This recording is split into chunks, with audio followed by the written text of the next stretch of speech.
The silent, pounding beat of rain mixed with sweat dripped from Lieutenant John Markham's face as he sat motionless in the makeshift interrogation hut.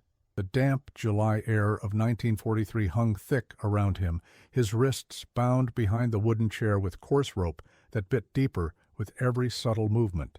A German officer's face loomed just inches from his own, screaming questions about the upcoming Allied invasion plans. Markham kept his eyes forward, his mind silently repeating only what he'd been trained to give: name, rank, and serial number. Nothing more. The 28-year-old naval intelligence officer had been captured 15 hours earlier during a night training exercise on the moonlit beaches of Fort Pierce, Florida. His face was caked with dried mud, his uniform torn, and sleep had become a distant memory. Yet in this moment, he knew the true test wasn't physical, it was psychological. The interrogator slammed his hand on the table, sending drops of water splashing against Markham's face. "Your men will die because of your stubbornness," the interrogator whispered, abruptly shifting tactics. "We know about the landing zones already. We just need confirmation." No one watching this training scenario unfolding at the Naval Amphibious Training Base would have guessed that just 6 months earlier, Lieutenant Markham had been teaching literature at a small college in Massachusetts. Now, he was part of one of the most secretive and revolutionary military programs of World War II, the Navy's Interrogation Resistance School. Here, in the steamy summer heat of Florida's eastern shore, the United States Navy was quietly developing techniques that would give American commandos the mental tools to withstand enemy questioning when missions went wrong. The instructor playing the German officer leaned in closer. "We have your friend Lieutenant Parker. He's already talking. Don't be a hero for nothing." Markham's eyes flickered momentarily at the mention of his friend's name. It was a small tell, one that the interrogator immediately seized upon. "Yes, Parker. He mentioned your wife lives in Connecticut. Helen, is it?" No one in the 21st Naval Commando Unit knew that one man's innovative training program that morning would rewrite the rulebook on preparing men for the psychological warfare awaiting them behind enemy lines. John Markham was born into modest circumstances in 1915, the son of a hardware store owner in Burlington, Vermont. With sandy blonde hair, thoughtful blue eyes, and a frame that was more scholarly than imposing, Markham seemed an unlikely candidate for special warfare operations. His childhood was marked by long winters spent devouring books on history and adventure, imagining himself as a character in Jack London's tales of survival against impossible odds. His father, a veteran of the First World War, rarely spoke of his experiences in the trenches of France, but the few stories he did share left a deep impression on young John. They were not heroic tales of valor, but honest accounts of fear overcome and brotherhood forged in the crucible of combat. After graduating at the top of his high school class in 1933, Markham earned a scholarship to Dartmouth College, where he studied American literature and history. His professors noted his remarkable ability to synthesize complex information and his talent for explaining difficult concepts to others, skills that would later prove invaluable in his military career. Upon completing his master's degree in 1939, he accepted a teaching position at a small liberal arts college in Massachusetts, where he quickly became a favorite among students for his engaging lectures and genuine interest in their intellectual development.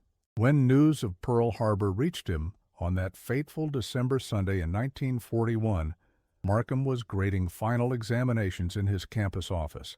Unlike many of his contemporaries who rushed to enlistment offices the following morning, Markham took a more measured approach.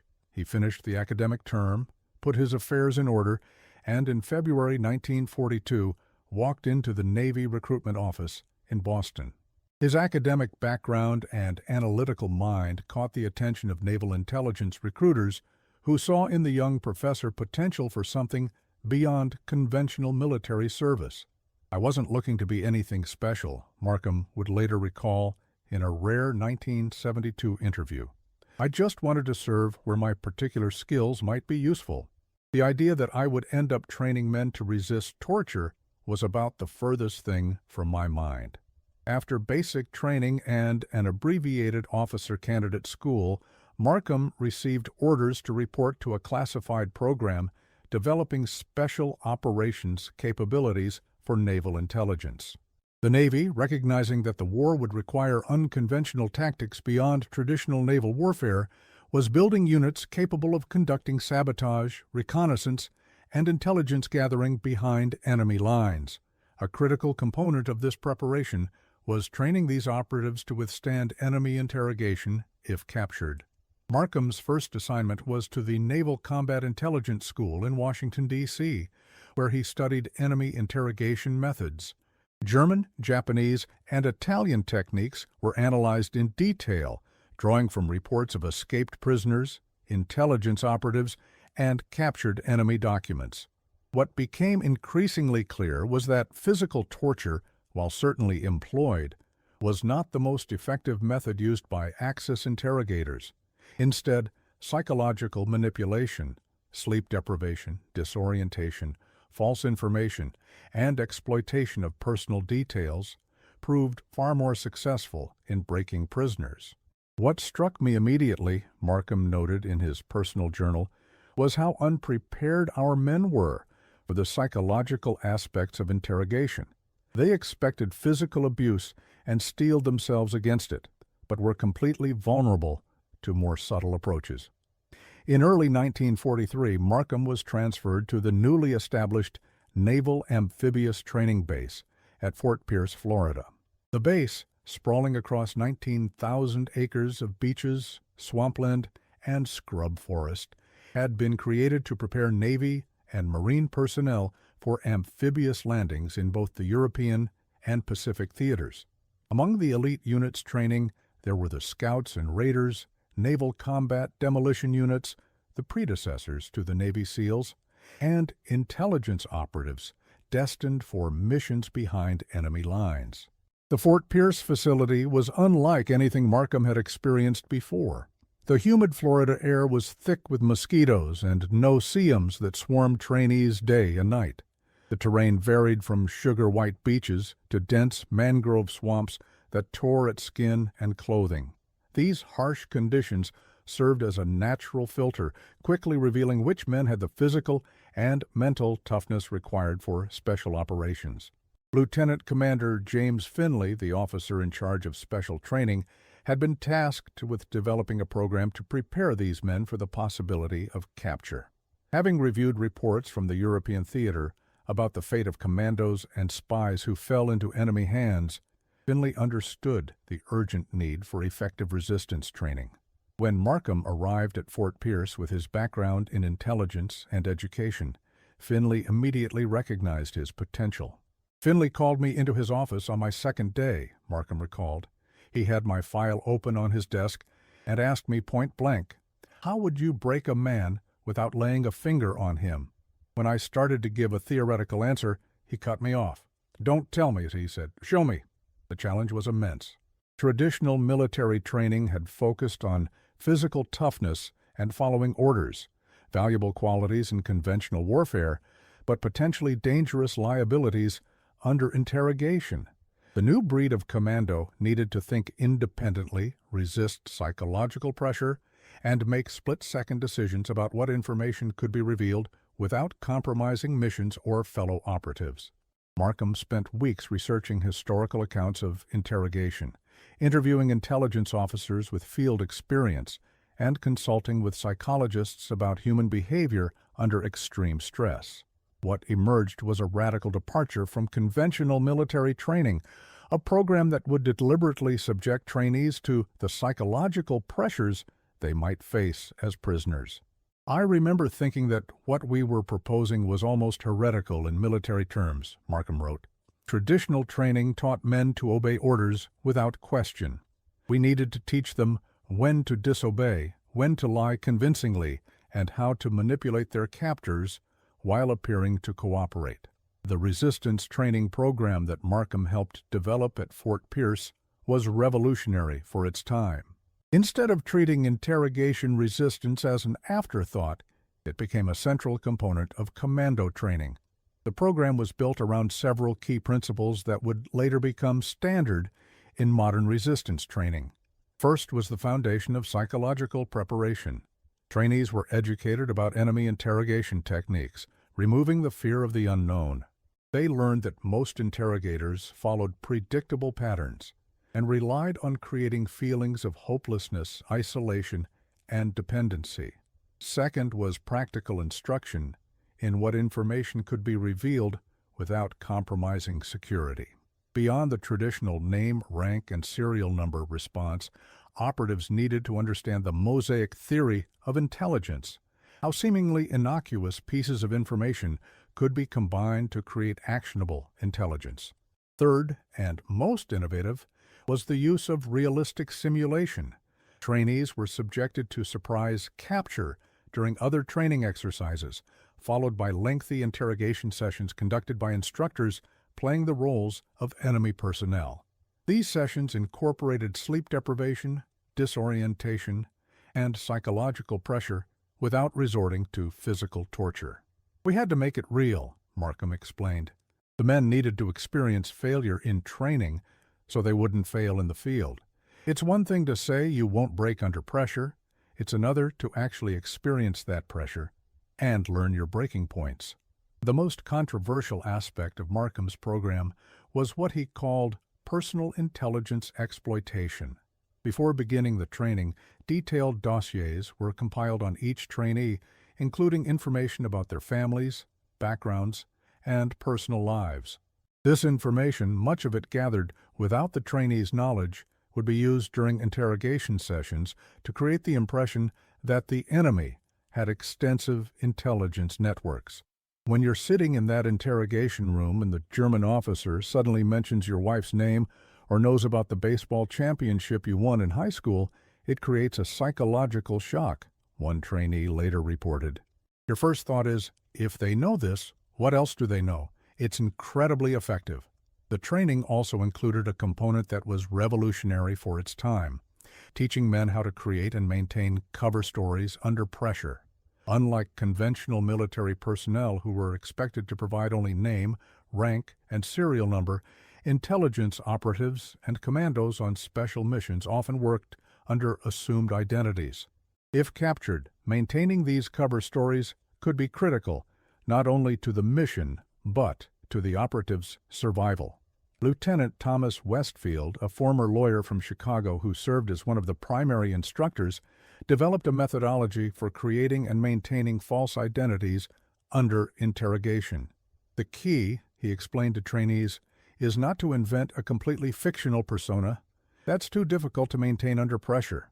Instead, we build alternate identities that incorporate elements of your real life, places you've actually lived, jobs you've actually held, but alter key details related to military significance. Trainees would spend weeks living with these alternate identities, studying manufactured background documents, and practicing responses to interrogation questions. Then, without warning, they would be captured and subjected to hours of intensive questioning designed to break down their cover stories. By mid-1943, the resistance training program had become an integral part of the specialized instruction for naval intelligence operatives and commando units training at Fort Pierce.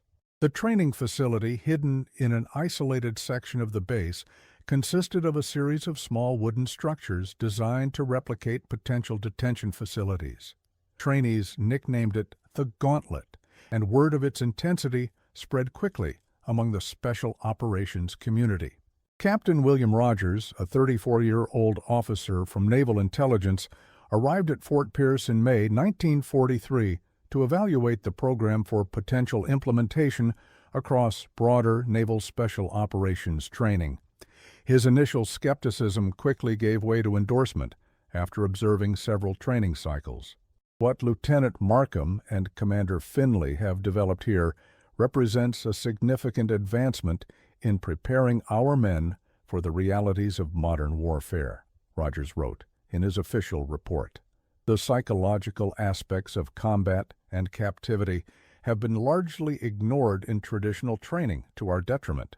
This program addresses a critical vulnerability. Not everyone shared Rogers' enthusiasm. Some senior officers viewed the program with suspicion, concerned that it might undermine military discipline and the traditional ethos of fighting to the last man. Others worried about the psychological impact of subjecting men to such intense simulated interrogation experiences before they faced actual combat. Lieutenant Commander Harold Mitchell, a decorated World War I veteran serving on the Naval Training Command staff, expressed these concerns in a memorandum to his superiors.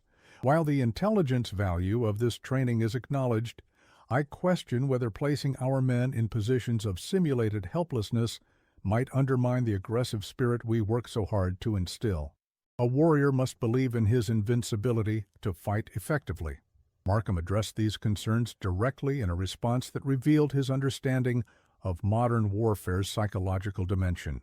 The greatest threat to a captured serviceman is not physical hardship, but the belief that he has failed his country and his comrades.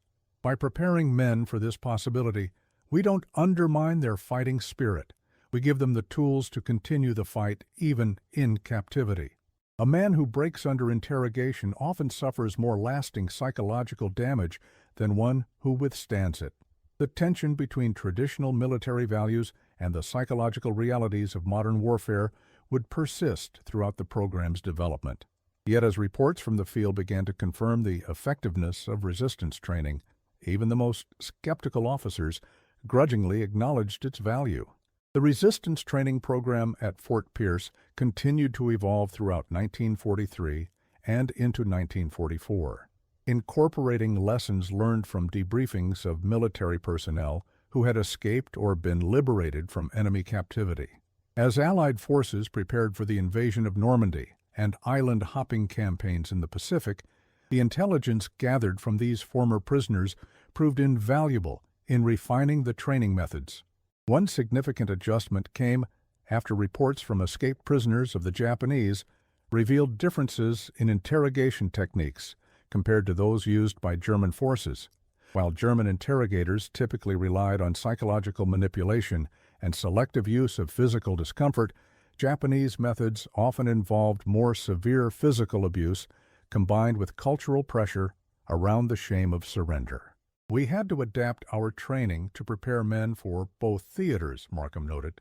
The psychological preparation remained similar, but the specific techniques and cultural contexts differed significantly. The Japanese approach presented unique challenges.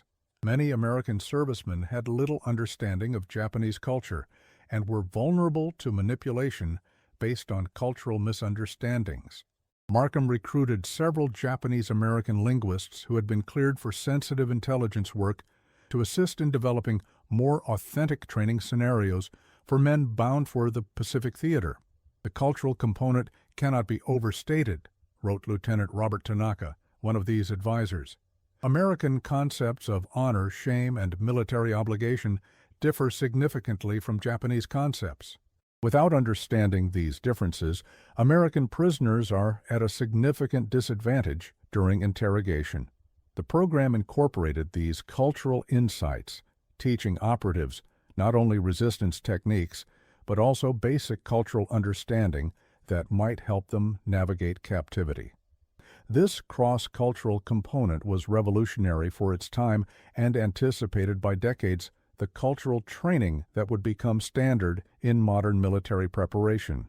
As the invasion of Normandy approached in the spring of 1944, the intensity of training at Fort Pierce increased. Special operations units preparing for pre-invasion reconnaissance and sabotage missions received extended resistance training, acknowledging the high risk of capture associated with operating behind enemy lines before the main landing forces arrived.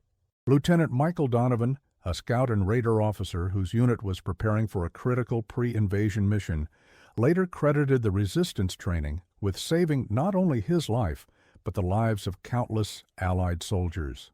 Our mission was to gather intelligence on beach obstacles and German defensive positions 2 days before the invasion, Donovan recalled in a post-war interview. We were discovered, and I was separated from my team during extraction. The Germans captured me approximately 3 miles inland. Donovan endured 72 hours of interrogation before being moved to a more permanent detention facility. During that crucial period, when the Germans were desperate for information about the impending invasion, Donovan relied on his resistance training to withhold critical information.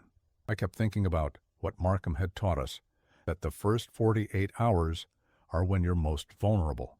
The interrogator is under pressure to extract actionable intelligence quickly, and they'll use every psychological tool available. I knew I just had to hold out until the invasion began, and then whatever information I had would be obsolete. Donovan described how he employed specific techniques from his training, including controlled revelation of non-critical information to create the impression of cooperation while protecting vital intelligence about landing locations and timing. They knew I was a scout and raider, so denying that was pointless. Instead, I followed our training by gradually revealing information they likely already knew, making them work for each piece, and mixing in plausible misinformation.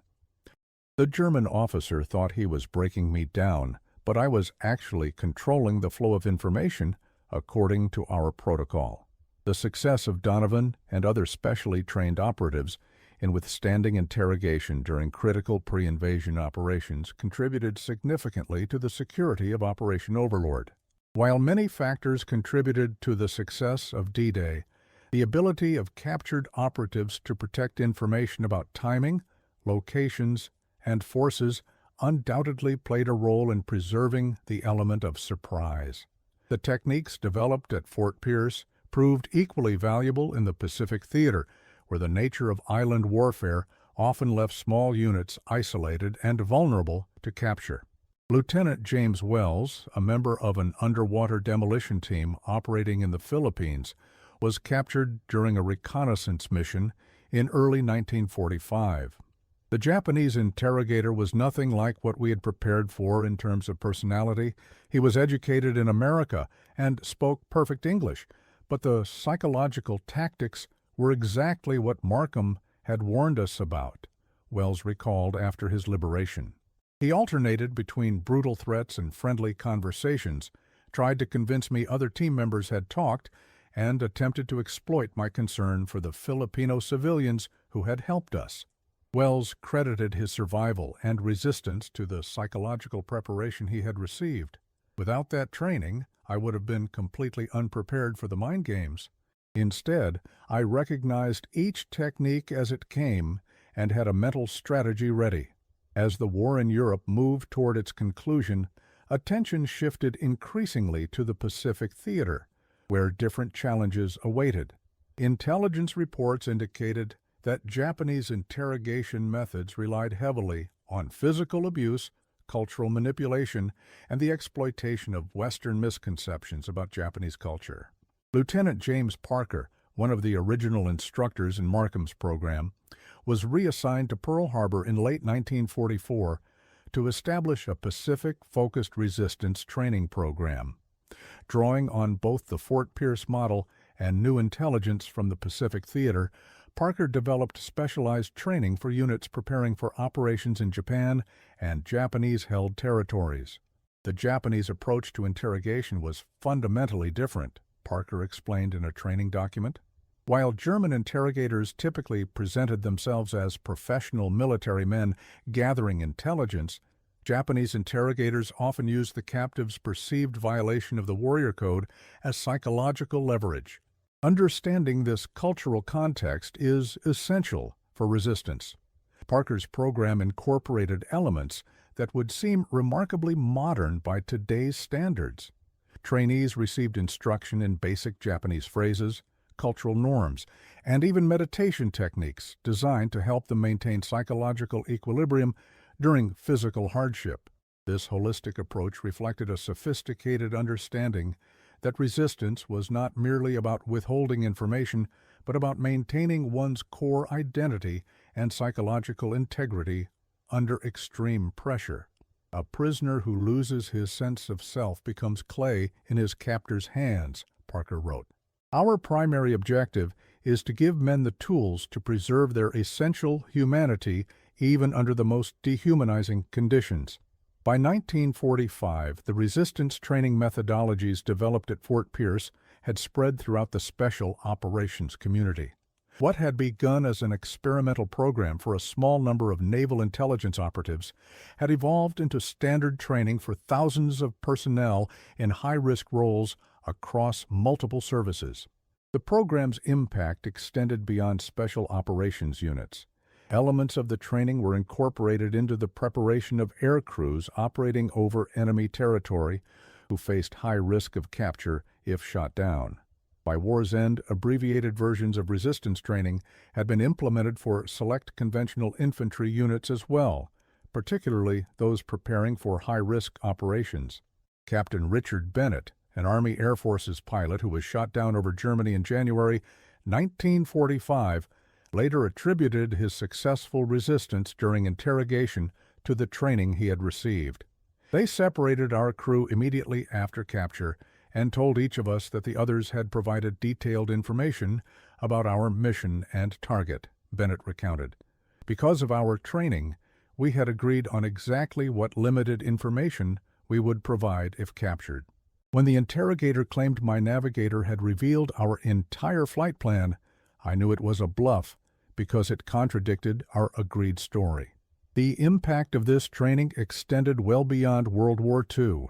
When the Korean War erupted in 1950, military leaders were alarmed by the effectiveness of new interrogation methods employed by North Korean and Chinese forces. American prisoners faced not only traditional interrogation, but also indoctrination techniques designed to break down their psychological resistance and create propaganda value. Lieutenant Colonel James Williams, who had gone through Markham's program at Fort Pierce before serving in naval intelligence in the Pacific, was tasked with developing what would eventually become the military's formalized Survival, Evasion, Resistance, and Escape (SERE) program. What we created in the early 1950s was built directly on the foundation laid by Markham and his team at Fort Pierce, Williams stated. The fundamental insight that psychological preparation is as important as physical training came from those early experiments during World War II. The new challenges presented by communist interrogation techniques required adaptation of the original Fort Pierce model. While Axis interrogators had primarily sought tactical military intelligence, the Chinese and North Korean approach focused on breaking down prisoners' belief systems and extracting propaganda statements and false confessions. We had to expand our concept of resistance, Williams explained. It wasn't just about protecting military information anymore. It was about preserving fundamental values and identity under sustained psychological assault. This expanded concept of resistance reflected the changing nature of warfare in the nuclear age. As conflicts became increasingly ideological, the battlefield extended into the realm of ideas and beliefs. Captured servicemen were no longer merely sources of tactical intelligence, but potential propaganda assets in the global struggle between democracy and communism. The lessons from Korean War prisoners led to the formal codification of the Code of Conduct for members of the United States Armed Forces in 1955. This code, which remains in effect today, incorporated many principles first developed in the Fort Pierce program: the obligation to resist, the importance of maintaining faith with fellow prisoners, and the recognition that resistance continues even in captivity. Colonel Frank Schwabel, a Marine Corps pilot who had been forced to sign false confessions about biological warfare after extensive psychological pressure during the Korean War, testified before Congress about the need for more comprehensive resistance training. His experiences and those of other Korean War POWs led directly to the establishment of formalized SERE training for high-risk personnel across all service branches. The end of World War II brought significant changes to the lives of the men who had developed and implemented the resistance training program at Fort Pierce. The Naval Amphibious Training Base was decommissioned in 1946, and many of its specialized training programs were either disbanded or absorbed into other military educational systems. John Markham, now a lieutenant commander, was offered a position with the newly formed Central Intelligence Agency, but declined, choosing instead to return to academic life. He accepted a position as a professor of American Studies at Columbia University, where he taught until his retirement in 1975.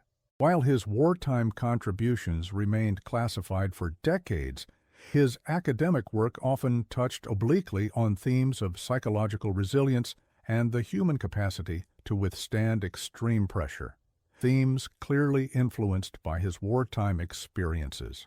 In a 1962 lecture series titled The American Character Under Stress, Markham explored how individuals maintain personal integrity when faced with overwhelming external pressure, a topic that resonated deeply with students during the height of the Cold War. Though he never explicitly connected these ideas to his wartime work, colleagues who knew his background recognized the influence of his experiences at Fort Pierce. Commander James Finley continued his naval career, serving in various intelligence roles until his retirement as a captain in 1958. He subsequently worked as a consultant for the Department of Defense, helping to develop and refine resistance training programs during the Cold War era. The most gratifying aspect of my career wasn't the medals or promotions, Finley remarked at his retirement ceremony, but the letters I received from men who had gone through our program and later endured captivity. Knowing that our work helped them maintain their honor and return home with their spirits intact, that's a legacy worth having. Many of the men who went through the Fort Pierce program and subsequently served in high-risk operations credited their training with saving their lives. Lieutenant Robert Stansfield, who was captured during a reconnaissance mission in the Philippines in early 1945, spent 3 months in Japanese captivity before being liberated by advancing American forces. What I remember most from those months was applying Markham's technique of mental compartmentalization, Stansfield recounted. He taught us to create a private mental space that the interrogators couldn't access, a place where we could retreat when the physical conditions were at their worst. That psychological technique preserved my sanity when the physical conditions were at their worst. Stansfield's experience was not unique. As classified records became available decades later, historians discovered numerous accounts of special operations personnel who had been captured and credited their resistance training with their survival. These accounts ranged from brief detention by German forces in France to years of captivity in Japanese prison camps in the Philippines and Southeast Asia. What made the Fort Pierce program particularly remarkable was its foresight. Decades before post-traumatic stress disorder was recognized as a formal diagnosis, Markham and his team understood the psychological impact of captivity and torture. They developed techniques not only for resisting interrogation, but for processing the experience in ways that minimized long-term psychological harm. Markham told us something I never forgot, recalled Lieutenant William Davidson, who spent 14 months in Japanese captivity after being captured in the Philippines. He said, "If you're captured, you haven't failed. Your mission has simply entered a new phase." That perspective allowed me to maintain a sense of purpose, even in the darkest moments of captivity. I wasn't a helpless victim. I was still a soldier with a duty to resist. The innovation of specialized resistance training represented a significant shift in military preparation. Prior to World War II, little formal attention had been paid to preparing personnel for the possibility of capture and interrogation. The traditional military ethos emphasized fighting to the death rather than surrender, and training focused almost exclusively on combat skills rather than survival as a prisoner. The programs developed at Fort Pierce and similar facilities acknowledged a harsh reality of modern warfare, that even the best trained and most dedicated personnel could find themselves in enemy hands, and that proper preparation could determine whether valuable intelligence was compromised or protected. As classified documents from the period gradually became available to historians in the 1980s and 90s, the significance of these early resistance training programs became more widely recognized. What had once been seen as a minor footnote in the history of special operations was increasingly understood as a crucial innovation that saved both lives and critical intelligence. Dr. Elizabeth Harrison, a military historian specializing in World War II special operations, emphasized the pioneering nature of the Fort Pierce program in her 2005 book, Shadows Before Dawn: Special Operations in World War II.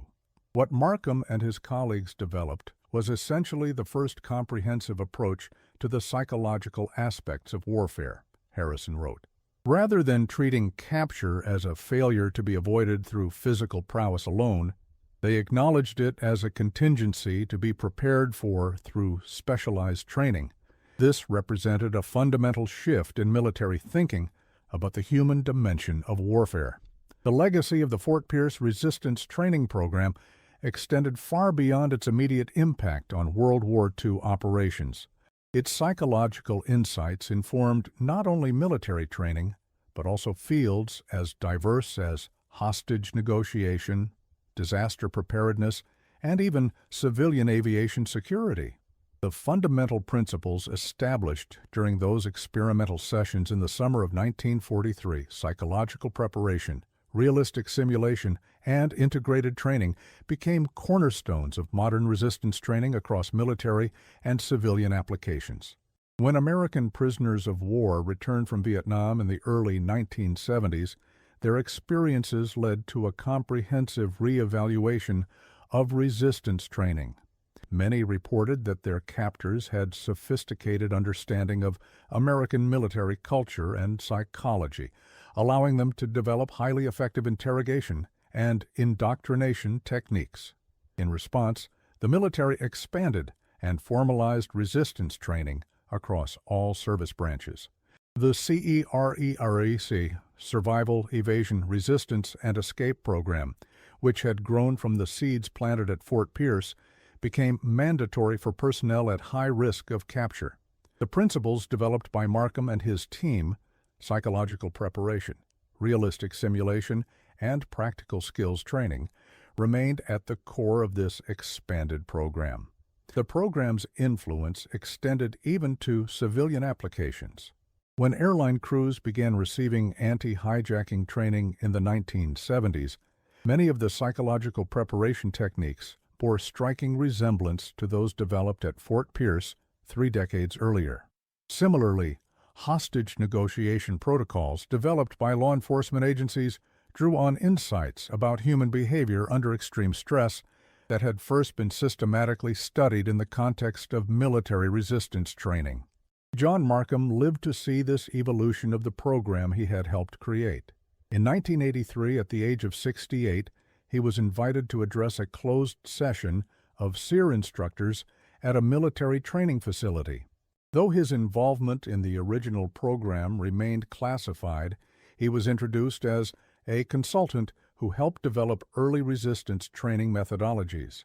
What strikes me most, Markham told the assembled instructors, is how the fundamental challenges remain the same across decades and changing adversaries. The human mind under pressure operates according to certain principles. Understanding those principles, both in ourselves and in our adversaries, remains the key to effective resistance. He emphasized that the purpose of resistance training was not merely to withhold information, but to preserve human dignity under dehumanizing conditions. The goal of interrogation is not just to extract information, he explained, but to break the human spirit, to make the prisoner compliant, dependent, and stripped of identity. The true purpose of resistance training is to give people the tools to preserve their essential humanity even when everything else is taken from them. Markham passed away in 1987, never having spoken publicly about his wartime contributions. His obituary in the New York Times described him simply as a respected scholar of American literature and former naval intelligence officer who served with distinction during World War II. The full extent of his influence on military training methodology remained known only to a small circle of specialists until the declassification of Fort Pierce training documents in the 1990s. Commander James Finley attended Markham's funeral, one of the few military connections present among the predominantly academic mourners. As the service concluded, Finley approached Markham's widow, Helen, and handed her a small box containing a Bronze Star medal. "The citation says it was for meritorious service during the war," Helen remarked, "but there's no mention of what he actually did." "Some contributions can't be properly recognized in public citations," Finley replied, "but I want you to know that John saved countless lives through his work, not just during the war, but for decades afterward. Men he never met owe their survival to the programs he developed." The story of the Fort Pierce Resistance Training Program illuminates a broader truth about military innovation. The most significant advances often occur not through dramatic technological breakthroughs, but through deeper understanding of human psychology and behavior under extreme conditions. The recognition that mental preparation was as important as physical training represented a profound shift in military thinking about the human dimension of warfare. Today, the principles developed at Fort Pierce nearly 8 decades ago continue to inform how military personnel prepare for the possibility of capture and interrogation. Modern SEER training still emphasizes psychological preparation, realistic simulation, and practical skills development, the core elements of Markham's original program. The buildings that once housed the secretive resistance training facility at Fort Pierce are long gone, victims of time, weather, and post-war redevelopment. The National Navy UDT SEAL Museum now stands near the original training grounds, preserving the history of the naval combat demolition units and underwater demolition teams that trained alongside the intelligence operatives who went through Markham's program. A small exhibit in the museum, added in 2007, acknowledges the resistance training program that once operated there. The display includes declassified training manuals, photographs of the facilities, and testimonials from men who underwent the training and later credited it with their survival in enemy hands. A bronze plaque bears the simple inscription, "They were taught to resist so that others might live." For the men who experienced that training in the summer of 1943, the legacy is both personal and profound. Many credited their survival in enemy hands to the psychological tools they developed during those grueling sessions.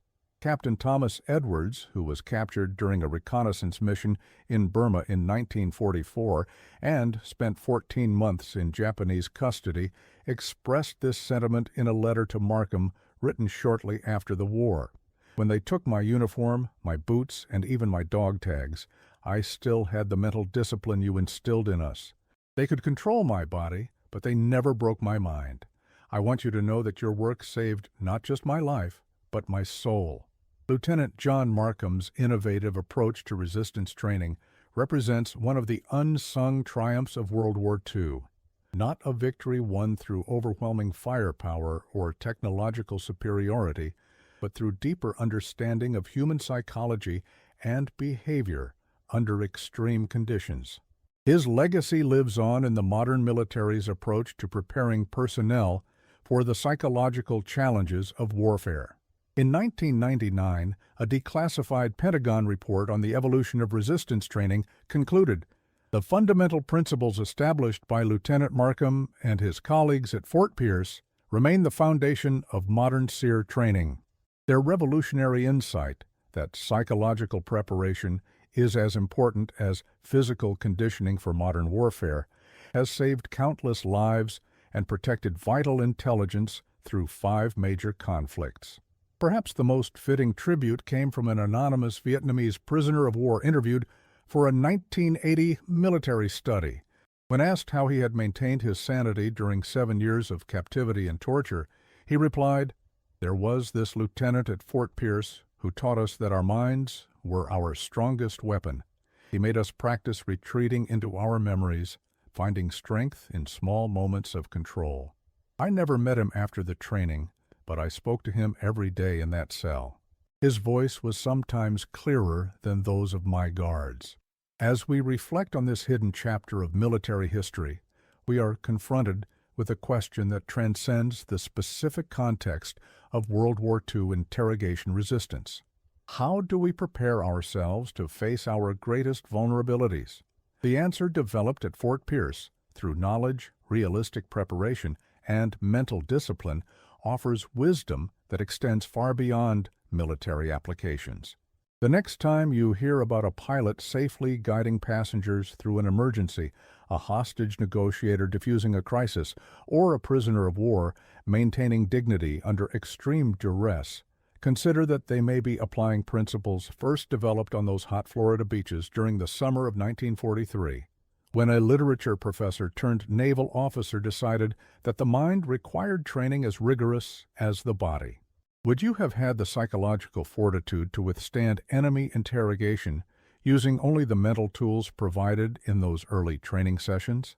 Comment below and share this story so others remember what true preparation for adversity really means.